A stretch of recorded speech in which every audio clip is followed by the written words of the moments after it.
Hello and welcome to the Freedom Seeker Show and podcast.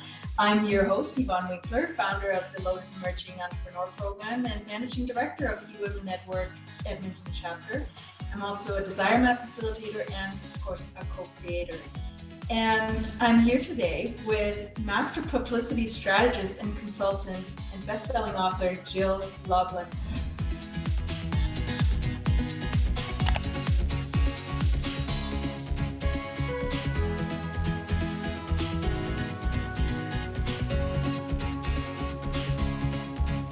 I am so excited, Jill. Welcome. Thank you. It's so good to be here. We have you on the Freedom Seeker Show because, this is a place where we have unfiltered conversations that matter to women.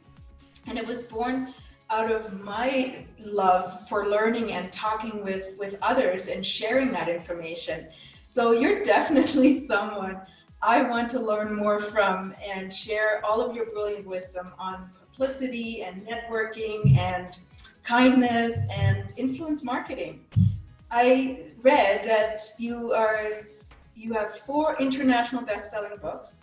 Jill is acknowledged as the go-to person for building success through influence marketing and networking and publicity. And Jill has shared her powerful networking and publicity strategies on the stages with Tony Robbins, Harv Eker, Jack Canfield, Mark Victor Hansen, and so many others. So over 25 years, Jill has worked with ABC, NBC, CBS, and other national and international media as a highly regarded publicity expert.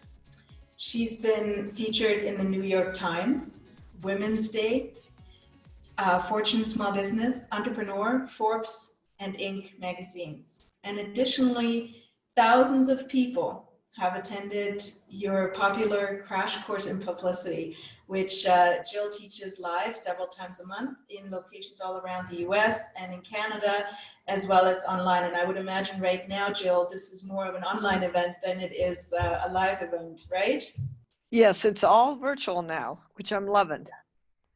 You are. Great. Well, let's talk a little bit about that in a moment. I definitely want to hear more, especially for the audience. I want to hear more about how they can get in touch with you and learn more about this crash course in publicity. As I mentioned, I read 2 of your books, The Profit of Kindness and Get Noticed and Get Referrals. And I was blown away by your very feminine, but yet super strategic approach to creating thriving businesses. And today, what I would like to dive in a little bit deeper, since you are, since you're the expert on the topic of networking and getting known and being in the public eye, I would like to go a little bit deeper into how that ties in with the feminine piece of being kind and looking for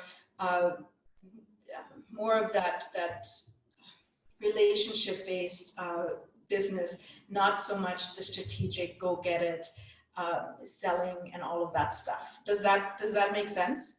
Yes, that'd be great. Wonderful. So let's start with I'm really curious. You've been doing this for over 25 years. What motivated you to get into the radical influence business and the publicity business? So, like every path, I sort of stumbled on this one. I was actually in law school, and I thought that was the way I was going to make a difference. And then, Yvonne, I got to law school, and it was not for me. My creative brain and my very nature just didn't do well in that highly structured discipline environment. And so I dropped out of law school. And I started, though, during law school, for what was interesting to me was really working in the entertainment industry. And I started working for major entertainment lawyers, discovered my love for the music business, and I actually started my career more in the music business in the area of promotion and publicity at independent record labels. That's where I discovered my gift of promotion, of love of you know, I always like to say that's actually where I learned all my guerrilla publicity tactics.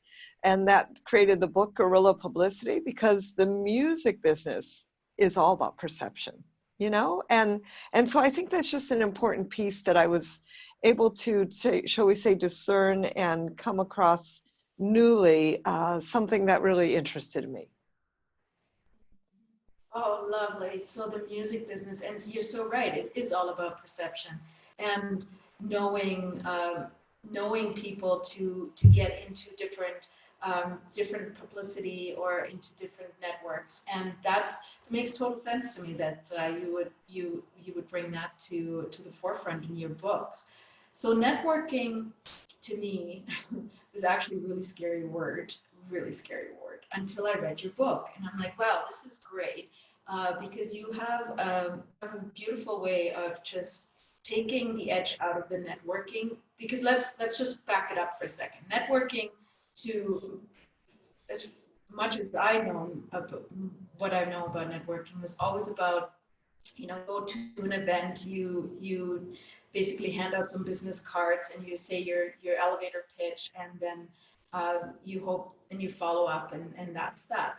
But your approach to it takes, as I said earlier, a little bit more of a feminine approach, where you are talking about strategically aligning yourself with people, but always coming from a place of kindness and wanting to, not wanting to sell anything, but to come from a place of giving first. And that really resonates through all of your material, all of the books that you have.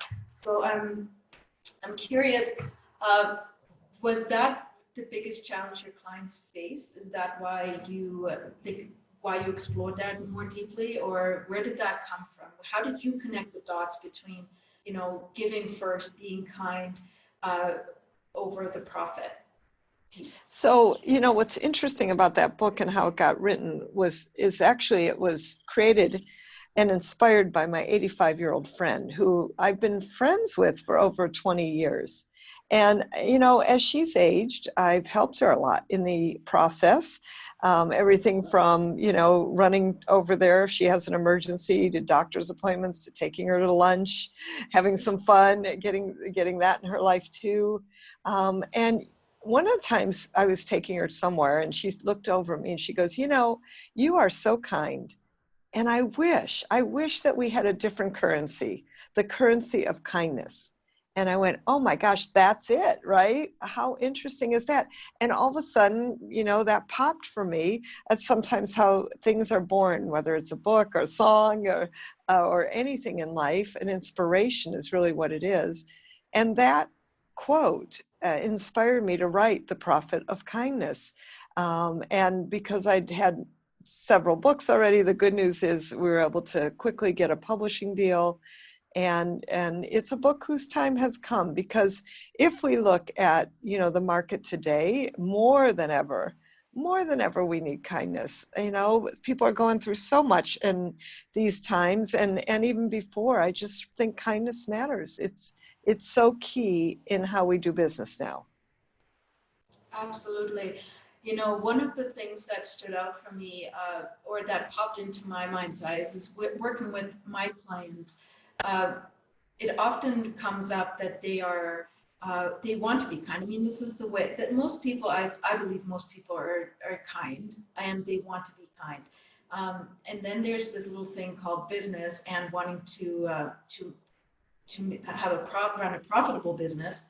And so what I'm curious about, maybe if you could help our audience understand a bit better, is um, in the book, you give the example of people who've reached this really great momentum and success just by being kind and by being the recipient of that shared kindness, and often from strangers or people of influence. Now, you know, this to me felt a little bit like being discovered, right? Like, not every one of us, in fact, 99% of us won't get discovered in that way. Like, you know, some of the musicians, if we're going to stay in that category for a moment, get discovered or find that mentor that wants to give them a break and just really guide them along. And so what I've come across a lot in my work with my clients is this, when do I know what I can give just to give, and when do I charge for that, and how do I make that distinction? Because there is a fine line. You need to be profitable, and it needs to be sustainable. We all have bills to pay, but I do understand that we also want to be kind, and we want to give people a break, I guess, and that we want to help first, or like the e-women mantra, give and lift, right? Climb and lift. So where do you draw the distinctions? So I like to have specific areas where it's a give back, right? And I know it specifically. So for instance, for me, every virtual publicity course, there is a nonprofit in it. Every single one. I go out of my way to find them. When I was traveling and I'd be in, places where I didn't know anyone, I would reach out to those people and I would say, who do you know who's a nonprofit, who could benefit from this? So every virtual publicity course, there's a nonprofit seat dedicated that is completely free. And I also have very much reduced the admission, for instance, to my virtual publicity course, because these times call for it and it's the right thing to do, in my opinion, right? So I've made two very big business decisions, which absolutely affected bottom line. I also created a new program, like my consulting was $5,000 to $15,000 to work with me. Great. Certain people in certain markets could afford that.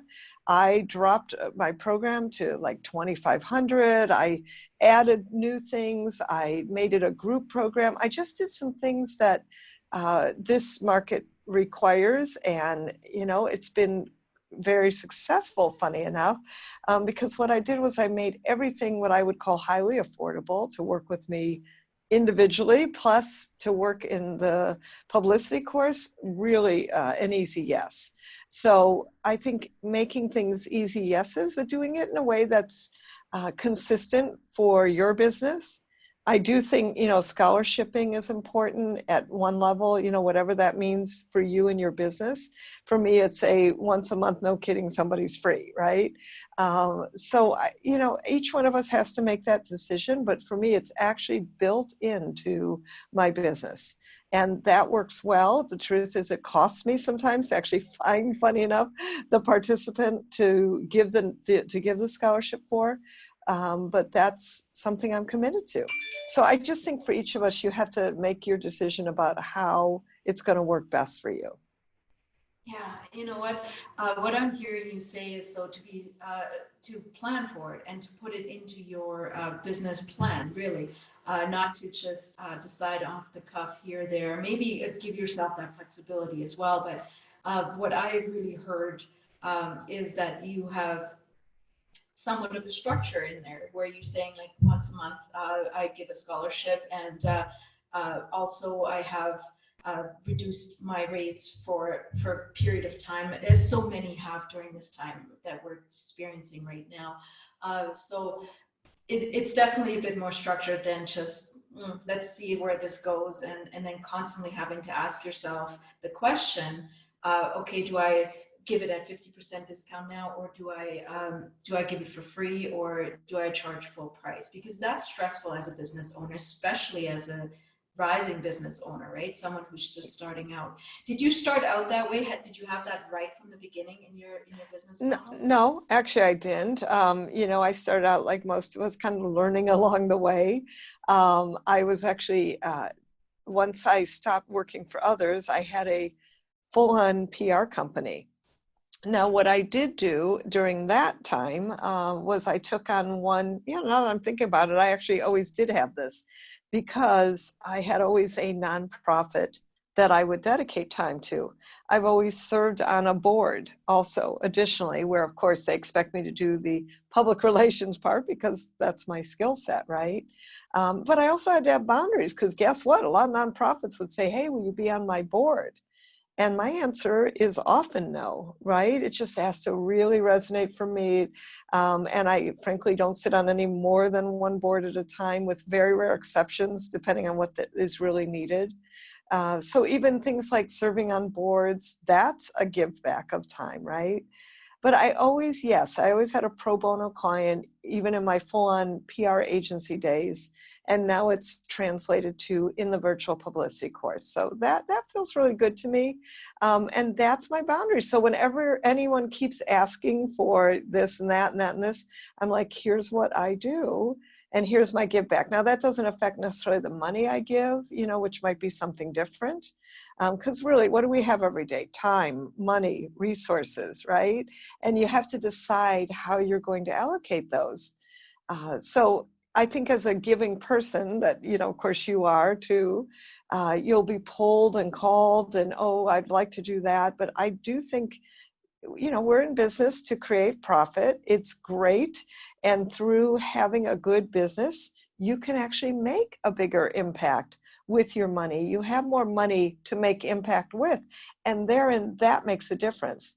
And that also, means time. I find women particularly might give so much time that then they're exhausted, right? And you have to make decisions about your time and where you're going to give your time. And that's an important decision too, because time is just as valuable as money. Let me just say. Absolutely, if not even more, because we can't ever get more time or get time back, whereas we can always make more money, I suppose. So let's switch gears a little bit, Jill. What would you say is one of the biggest obstacles some of the clients that come into your publicity crash course? What do they face? What's their biggest one? I think the biggest thing is not doing anything, honestly. So if you're in business, you must be doing something to promote yourself. And that could be as simple as defining really what your message is, so that when someone says, what do? You have a great message that feels good, that resonates with you, that is what you do, and sums it up in a strong and powerful and simple way. Because the truth is, in these times, people are impatient. They don't want to wait for you to figure out, or as one of my clients said, who's an interior designer, she goes, people would ask me what I do, and she said I would feel like a deer in headlights. And now that she has a strong message, she went to one meeting and closed $2,000 in business. She never did that before. So what I notice is when your message is strong, you're able to close business more easily. You're able to attract more prospects. You're more credible. And frankly, people trust you more because you know what your message is and you know how to say it. I just think that's so powerful. And that's something I think that everybody needs to really hear is take that step, and start taking one action a week even, to promote your business, yourself, and put that in your calendar so that it's there, so that it is a promotional activity, just like you'd go to a networking event, which is a good promotional activity, by the way. I love going to my eWomen meetings because they're wonderful ways to get your name out there, to get your face out there. And that's important for people to feel you and see you and know you. And I think the sort of weirdly beneficial Corona bonus, as I like to call it, is that we can all network, across the world in ways we never could do before. And I'm excited about that. Yeah, I wholeheartedly agree with you. I mean, look, this is how we met, right? Is we were both Exactly. eWomen Network. I think San Diego, what was the chapter I was joining, and I'm in Calgary. So, like you said, this is creating whole new possibilities for all of us. Thank you for that. And the question that comes up right away when I hear you say, go out and do one activity a day, or what, how do you, what's your take on uh, networking, especially within the organizations that maybe you're volunteering your time at, or you're not there necessarily, like in an eWomen network where you're there to talk about your business. So you're now at a different event, possibly something that you're volunteering at.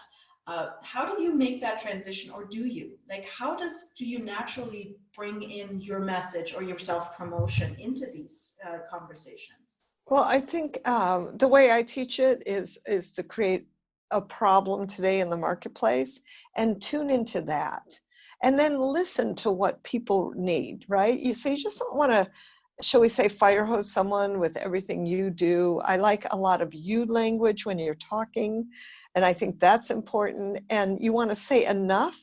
You want to see what inspires them or has them question you back, and then answer those questions, because then you're answering what they want to know, what not what you think they want to know. And I think that's a real key, that people need to know that, you know, it isn't what you want to communicate. The question is, what serves your clients, what serves the people who need your services, and tune into that. And if you need to do surveys and ask them, then ask them. Don't be afraid to ask them.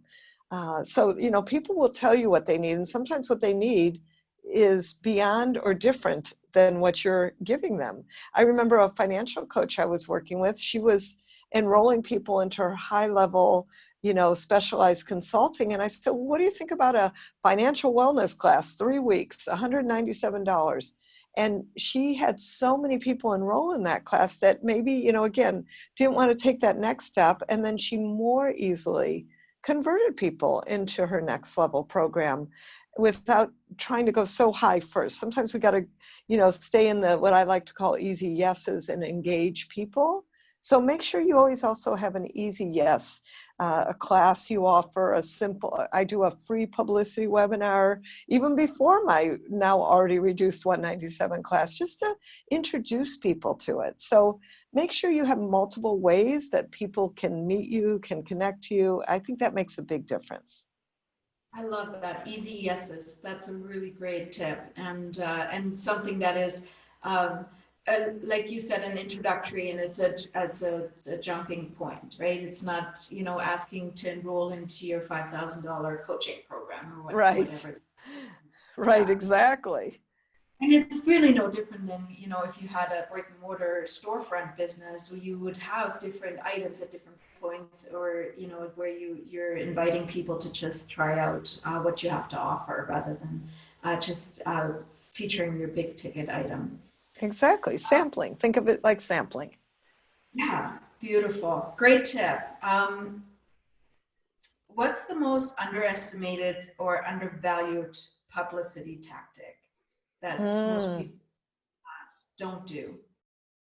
Well, one thing I find interestingly enough is Zoom right now is put, you'll notice in back of me, I have all 4 of my books, and that's it. You see me and my books. So whatever you do, you don't have to have books to do this. You could do a banner of your service. You can have a picture of your products. You know, so I just think that's really key to understand that in your Zoom room, you are promoting. So please remember that. Treat it accordingly. Get a virtual background. There's so many nice ones now. There's so many great ways you can do that. That's a really simple, underestimated tip. Even people's names, you know, like do that appropriately so that people Google, they can find you. That's important. Yeah, I've seen, like, and I have done that a little bit too, like where I had my name and then the .com so that people know that my name is also my website. And great. Exactly. Yeah, wonderful tip. So let's round it up with, what's the most common question that you ever get? Mm. I think the big thing is, you know, how do I start? How do I start? Because, you know, I work with entrepreneurs, small business owners, coaches, consultants. And, you know, how you start is that baby step. I think the biggest piece is get the right message. So that way you're consistent and persistent in the marketplace, that when someone says, what do? You can easily simply say XYZ, right? And answer it with a solution oriented message so that other people are impacted and supported by you. Huge difference. Great confidence builder, because I worked a lot with introverts and people who are a little bit afraid. And I think that first step makes such a big difference for putting your message out there in a simple, easy way, and helps you be more powerful and let me just say, more focused in your communication.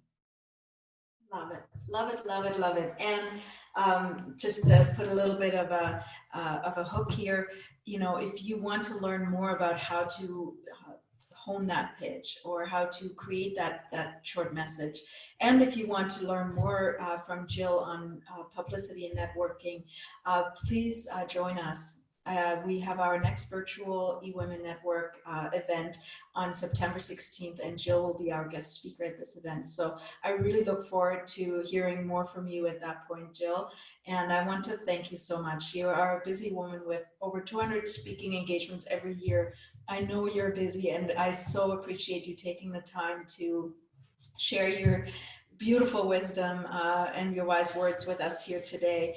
And I look forward to seeing you on September 16th at the A&E in Edmonton.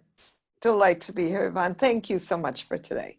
Hey love, did you enjoy this conversation? Then join in at www.yvonnewinkler.com/blog and leave me a comment of what you liked about this episode and why. If this added value to your life, then please share this with all of your friends on social media and hashtag The Freedom Seeker Show. I really appreciate you watching and helping me spread the word. And as a token of my appreciation for sharing this episode, your name will be entered into my monthly gratitude draw for a chance to win something from my favorite product list. So don't forget the hashtag The Freedom Seeker Show. I'll see you next time. Rise, bloom, and radiate.